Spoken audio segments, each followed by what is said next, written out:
laws say otherwise. Now, that's not how it's being applied currently, but that's a pretty rational argument to make right now if I want to keep things.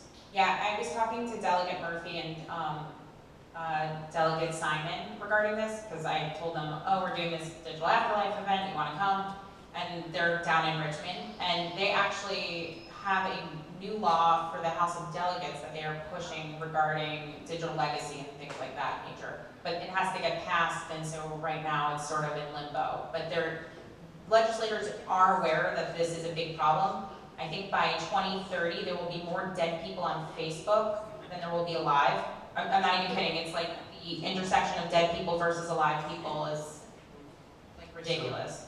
So, just on the Virginia law, where does it apply? So does it apply where the account was created, where you petition? Like if there are different states where different states are more amenable to accessing, how do you, is it where you reside? It's where you reside. Like if you have 10 family members in 10 different states, who's the one who contacts Facebook?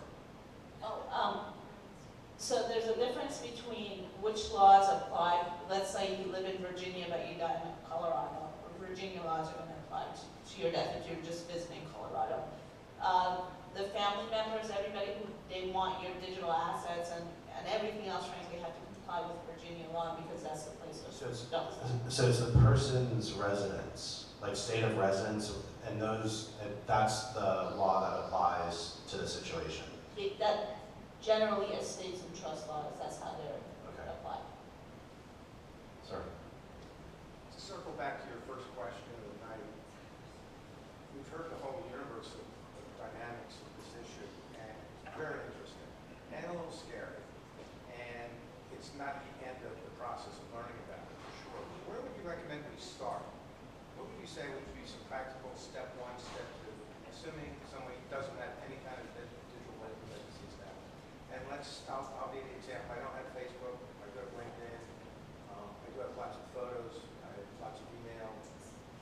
Family has Facebook. So so that's the typical person in the street. What would be the right first step, second step? So that we can leave tonight and say, okay, when I go home, I need to start doing call lawyer. Is that step one? I actually had some steps for you in a handout. Yeah. And but I think step one would actually be, how many of you actually know where you are, what your digital footprint looks like? I don't think people realize how digitally connected and synced we are, whether or not you see what websites you visit most or pay with, what apps are on your phone, because those are all digital assets. What apps you use, what bills you pay, what websites you visit and use every day. So really getting a handle on what your digital assets or what your digital footprint is first. And then I think compiling that list and being like, whoa, I'll spread a little too thin. Because even when you say, well, I'm not on Facebook, but then you're like, oh my God, I'm on 30 different sites. So that's the perfect step one, is to take inventory of your digital assets. The second one is I would back up the information. I always I have my iCloud, but I also have I take a lot of photos. So I have something at home where I store my photos, just, several tetrabytes, I keep it there. I'm personally, I did put up, consider an online storage services or online afterlife company. I personally wouldn't, I don't know why, that just doesn't appeal to me. I just feel like it's like putting everything in a bank, but I know that bank is not well protected because it's, no offense, but it's run by a startup, and I just, no offense, no offense. I didn't say it. I didn't say that. She talked about Facebook,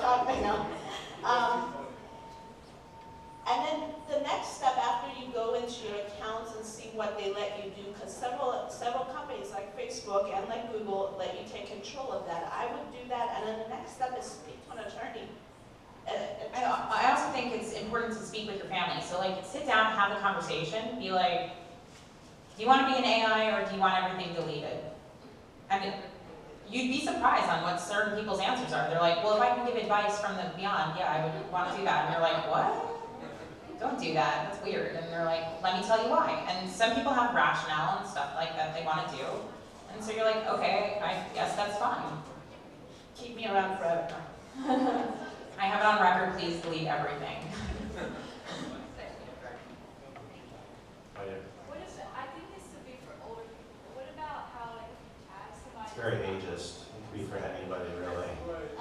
Or even babies. Like what if you like hashtag your baby's name or you tag them in your Facebook post, but they don't have an account, and then you know you log on like years later, and all of a sudden all like your posts, all the photos you've been tagged in and you didn't have an account show up. It's like how do you manage that? Oh, wait, so actually, when we had our moderator call, Pantea said something really interesting. She said that the person that takes the photo is the owner of the photo. So you have no rights if like someone posts a picture up of you and you don't want it up. Like, I mean, like, yeah. Yeah, but if your tag goes away, if you take your account down, your tag goes away. If you take your account down, your tag goes away. But if they wrote a comment about you, your comment's living there forever. Your name's up there. You're not getting rid of that. No, but your name would not come up. No, but some people will say like, had a great time with, you know, Michelle. And she's dead. Yeah. So the policies have actually changed a lot. I don't know if you remember, I don't even remember how many years ago this was. There was a huge controversy about Facebook's terms of use, where they essentially wanted to take control of everything and say, oh, we own it.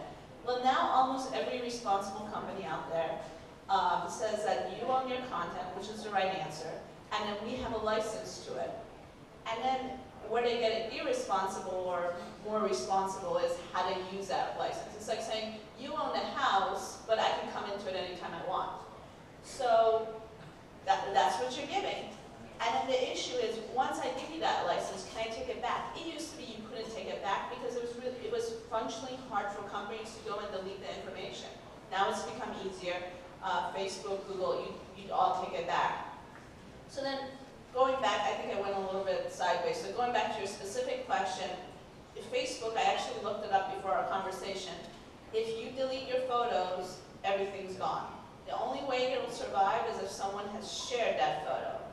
So if a family member shares it, and it all depends on your privacy setting. I personally have everything on private, and you know, it was actually kind of unfortunate because my grandmother passed away, and I wrote this post and I had a picture, and everybody kept sharing it, and they said, well, it's not going anywhere. So then I had to go and make that one post public. So if you go and look, you know, I have one public post, that's it. But that will, if other people have shared that, that will technically survive, and that's part of your terms of use with Facebook. Now, it brings you to another big fun question is, who owns that photo? I bet that if you kick and scream, you can get Facebook to take that down, because technically the intellectual property of that photo belongs to the person who took it. So you can say, Facebook, this is up without consent of the IP user. That's what I would say. Take it down. And I bet you they would. So everyone write that line down if you want something deleted from Facebook. Maybe I'm giving, Facebook's never coming here. We love you, Facebook. I love you. Any other questions? It needs recorded. Can we edit certain parts of this app? Just bleep when we say company names. So just to quickly sort of recap, Rachel, all about zero inbox, not being a digital hoarder, taking responsibility, and extending that sort of level of altruism towards your family members. We can all do that here since we're all top learners because we're here. And really thinking about trust, putting your digital assets in that trust. However you want to do it, that just know Or that will. if you put it in a will, it's going to be public recorded. So you have to be more mindful of what you put in a will. And then taking one of these one sheets when we walk out of here for further reference. And final follow-up, we'll be having social media week September 14th at Capital One. Certain topics from communication to how we are actually writing language, from emojis to, you know, binary, how language is evolving. Lauren, can we go to the next? We're giving everyone who participated today a discount code. It's 25% off. So that's the code. You can purchase your tickets now. And we're already in talks with speakers from the CIA to the FBI and how they're using digital media. And so we hope you can all join us. Thank you. Thank you. Thank you. Appreciate it.